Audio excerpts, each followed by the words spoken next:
All right, church history class. Here we are in chapter 12. As I think I told you in the previous video, um, there's only going to be one or two questions on your test from this chapter. So most of your focus should be on the previous chapter, although you do still need to outline this chapter. Again, let's ask prayer for our teacher as we begin. Father in heaven, continue to be with us in this mode of distance ed. Bless us, prosper us. Help us especially as we come to the end of another quarter to finish strong and to do well. Please watch over Mr. Edgar, our headmaster.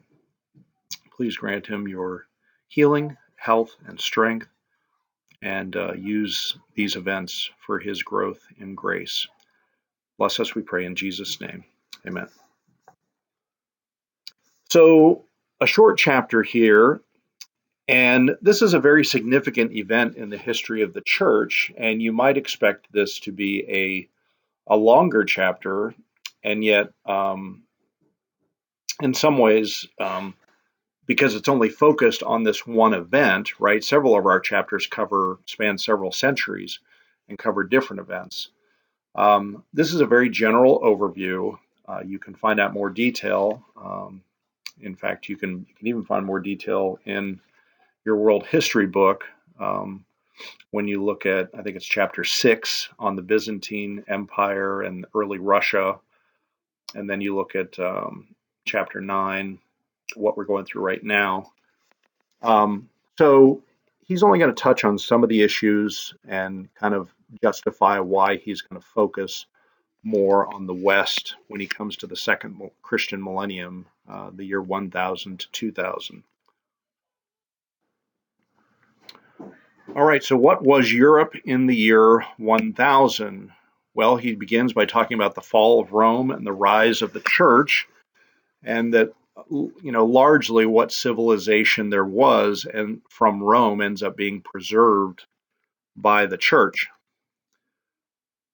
So this is a fall in the West. As you know, the Eastern Empire survives, the Byzantine Empire survives for another 1,000 years until the rise of the Ottoman Turks.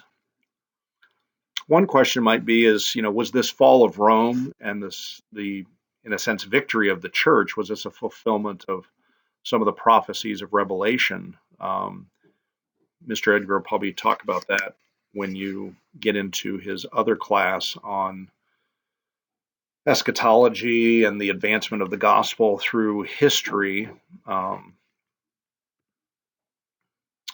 So this section here, section 1, is a survey of these Germanic tribes and their conquest, largely.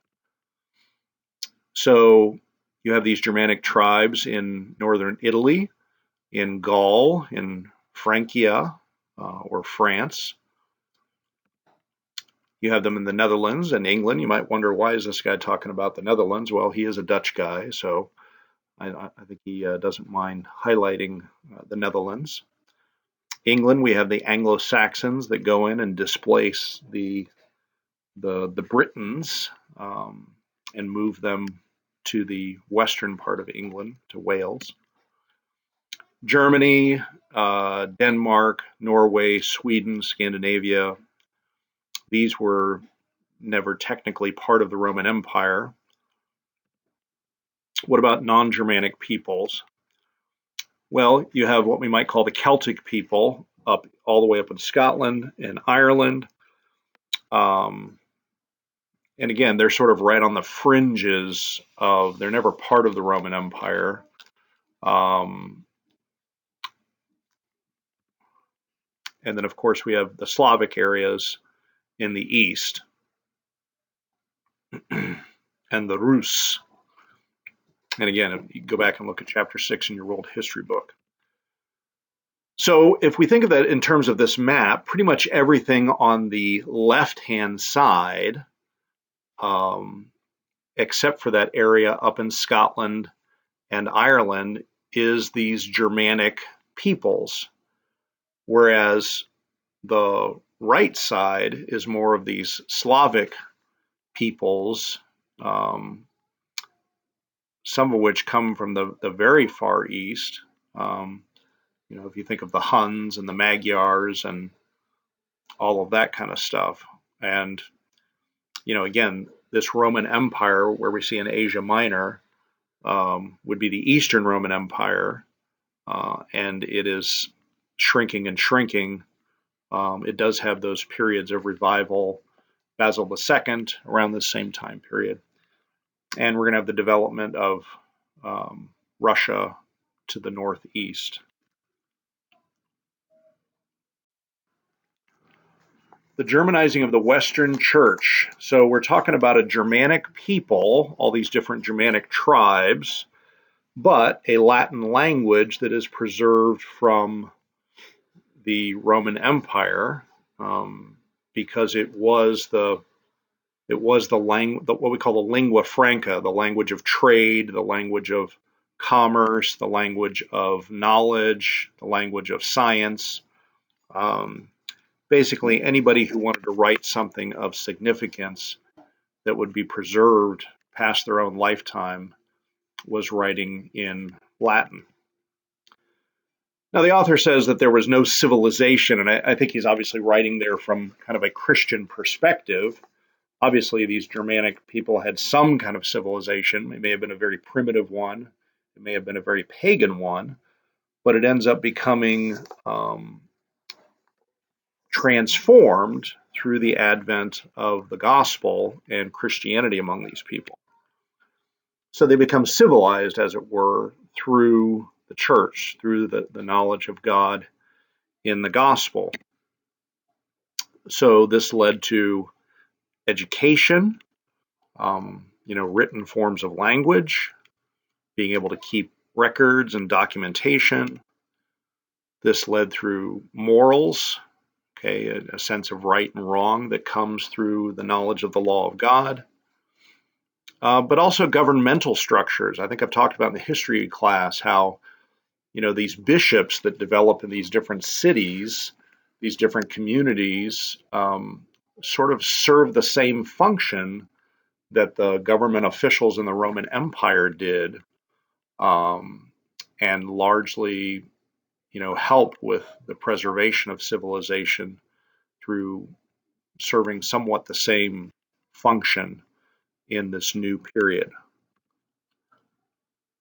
So the author correctly identifies this Western Church as the Latin Church because that is the language of the church, that is the language of the civilization.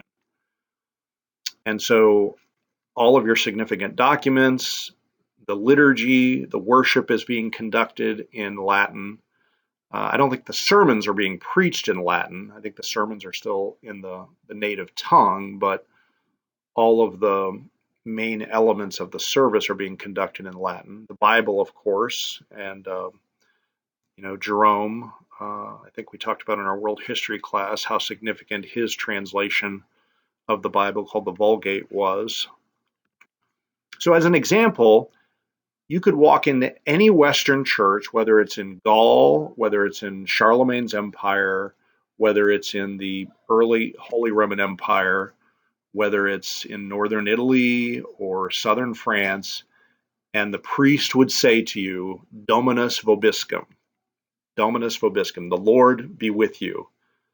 And you would respond, ad te, or ad spiritum, tuum, and with your spirit.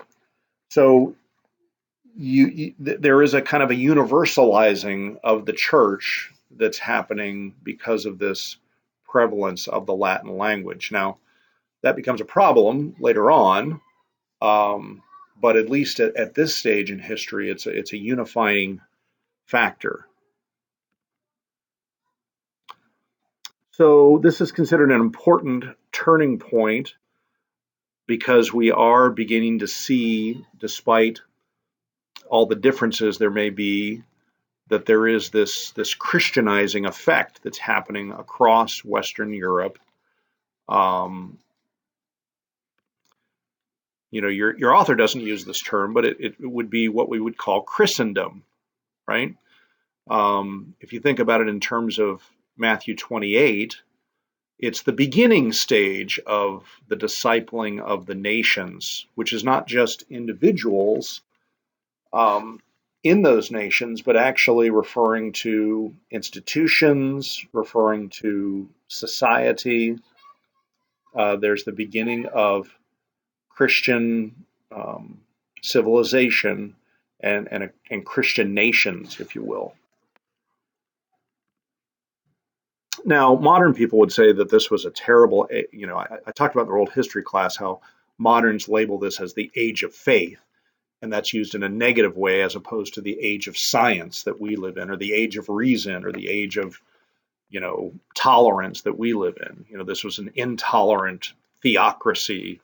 Um, that's not really true. Again, there's a bias there based on people who don't like Christianity. They don't like the claims of Christ. They don't want to submit to his lordship. And we also have to be careful about, having rose-colored glasses and thinking that as Christians it was a much better time period.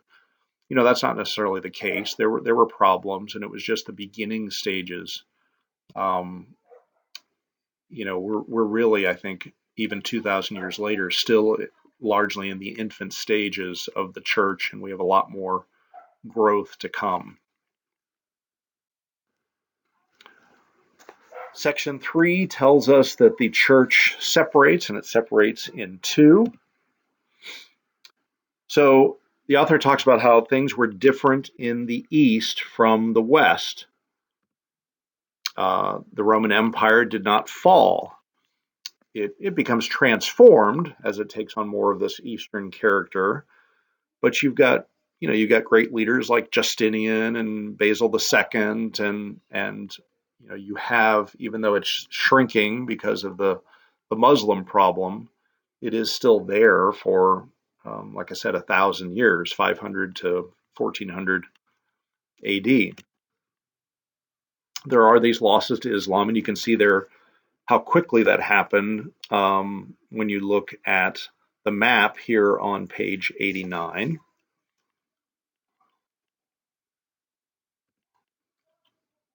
So this was a Greek church, and you need to realize that when you have a different language, it affects everything.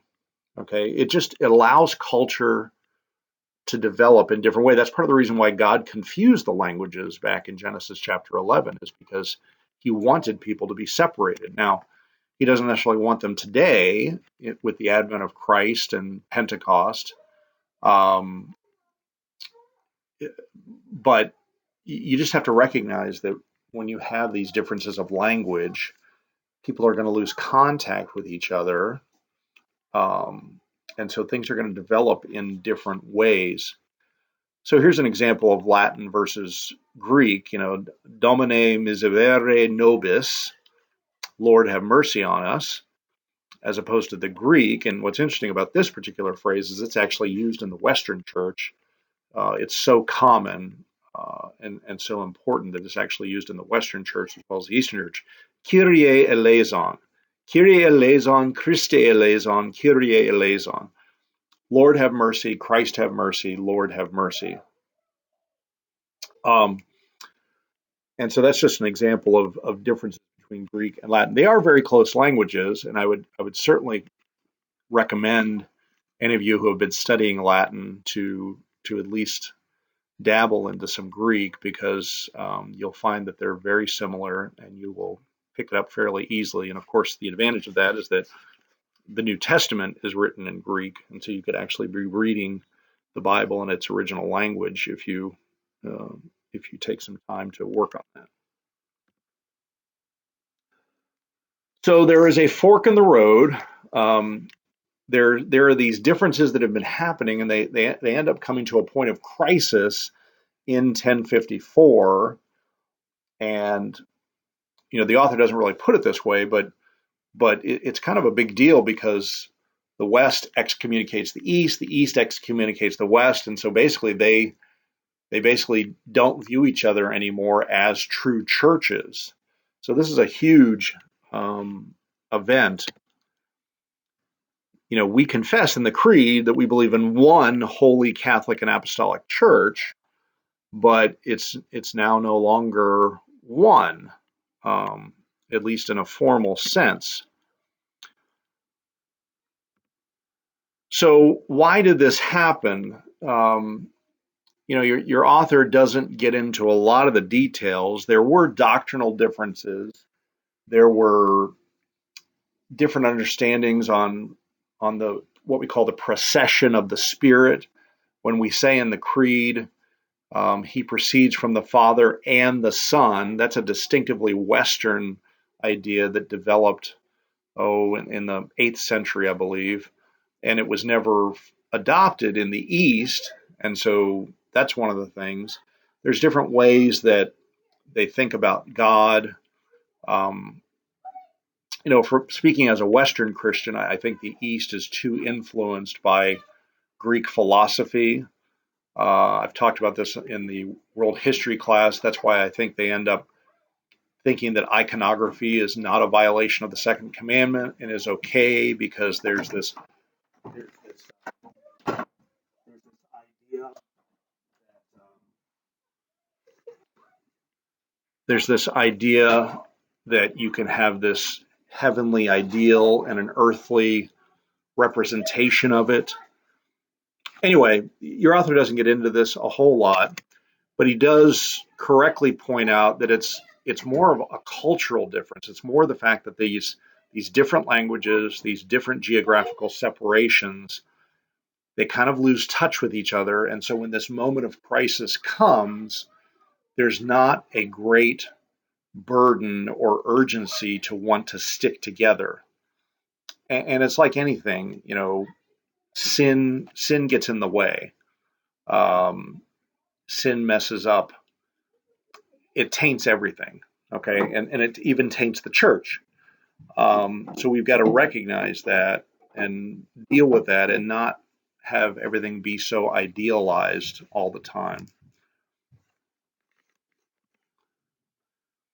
The author points out how the East was Oriental, and I think I've talked to you about this, how you would orient yourself in the ancient world to the rising of the sun. So that's why the term Oriental refers to things in the East, like Japan or China, or but even it begins in the Middle East, right? What we call the Near East in Israel, um, and in the Bible. I think I've told you this too. Forward ahead was east. So you don't look north, right? Like we would think of on our modern maps. You would look east because again, that's where the sun's going to rise, and so that's where you're going to orient yourself. And so the Eastern Church had this more Oriental flavor to it, and it just made it different. Um, and so there was a lot of work that needed to be done in order to maintain that unity, and it wasn't really being done. Could we say that this was a Germanic versus a Slavic? Um, and that's been an ongoing conflict for the last 1,000 years. Um, there's this Russian empire that developed in the 20th century called the Soviet Union. Um, that was largely viewed as a threat to these more Germanic peoples like England, France, Germany, Italy, etc. So these are interesting things. Again, your book doesn't dive into it a whole lot. Now, one big thing also is not only doctrinal differences, but church government. The Pope, as the Bishop of Rome, ends up having a lot of influence in the remnants of the Western Roman Empire. He's recognized as an authority in the East, but they also have their bishop in Constantinople and their patriarchs, and so the Pope never really has that kind of authority. And it's the representative of the Pope who ends up getting rejected by these guys in Constantinople that ends up leading to this particular event in 1054. So your book talks about here on 88 differences in architecture, and I just want to show you a picture of where I actually had a chance to visit St. Basil's here. This is a different side, this is right at the Kremlin, next to where Vladimir Putin now lives. And you can see kind of the distinctive, those mushrooms or onions or whatever you want to call them, that are very distinctively Eastern, especially Russian. And then here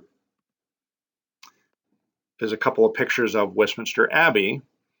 And again, this is a different angle than your book. Your book is looking head on from the south, I believe, whereas I'm standing. This picture on the left is where you enter when you want to go in and take a tour of Westminster Abbey, which I would highly encourage you if you're ever in London. Make sure you go into Westminster Abbey. It's so important. It's where all the it's where William the Conqueror was crowned King of England, and every king since then has been crowned there. It's very culturally significant, not just religiously significant.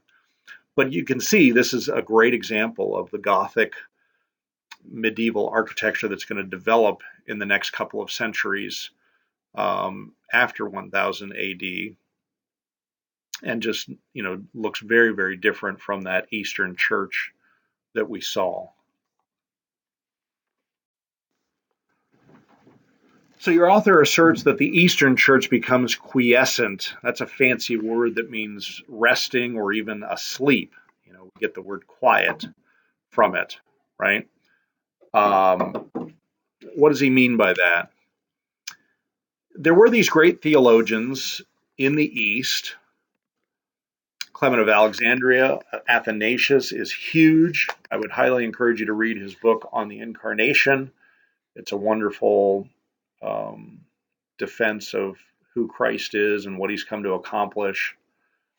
And part of what he's saying is that theology in the East sort of stops. It doesn't continually develop. And it kind of stops with this guy, John of Damascus, who lives a few centuries later, I think 7th century. And he wrote this book called The Fountain of Knowledge, which has 3 parts to it. And it becomes a comprehensive statement of Eastern Orthodox theology. And in a sense, they kind of say, well, this is it. We don't really need to continue developing theology. Whereas in the West, you're going to end up having guys like Anselm and Peter Abelard and Thomas Aquinas, and then you're going to have the reformers come along in the 16th century, guys like John Calvin and Martin Luther. And so there's going to be this ongoing development of doctrine in the West that you don't have in the East. There's nothing really been written like the Fountain of Knowledge in the East since. Now, again, I'm not sure I can make that statement with complete confidence because I don't think I know Eastern theology as well as I would like to. There's a book by Robert Letham called Through Western Eyes, if you ever wanted to explore Eastern Orthodox theology from more of a Western perspective. You might want to pick that one up. So your author says that the guys in the East are an old and exhausted people, a stagnant pool. Again, I think he's showing his bias here. And again, I don't totally disagree because I am a Western Christian. I'm a Western Protestant. But, I think there's probably more to say here. An Eastern Christian might say that it wasn't stagnant, but that it was stable. So I guess I just encourage you to take this with a little bit of a grain of salt. If you're interested, maybe do some study. And again, we'll talk about this a little bit more in our world history textbook as we talk about the ongoing development of Russia and how that ends up becoming the seat of Eastern Christianity, especially after the Ottomans destroy Constantinople. So he's going to focus on the West. Okay, so as you look at the rest of the book, you're going to be focusing largely on Western institutions. you'll talk a little bit about the East when you get to the Crusades, when you get to other issues, but you're largely going to be focusing on the Western Church. So the author asserts here that it's not stagnant, that it's full of vigor. And I think that's largely true. And there are going to be some very interesting developments that you're going to follow. So stay tuned. For your test, the issue of language here in this chapter is going to be something you're going to want to think about for the 1 or 2 questions that you have. All right. So get those outlines in. I will post the test on Monday, and you'll take that online. All right. God bless. Oh, here's a picture of John of Damascus. I believe this is a Egyptian Christian icon of Damascus. And there is a picture of his book. This is the third part of the Fountain of Knowledge, is called On the Orthodox Faith. And so that it's you can find it. Several people publish it today. If you ever want to can dig into Eastern theology, this would be a good way to do it.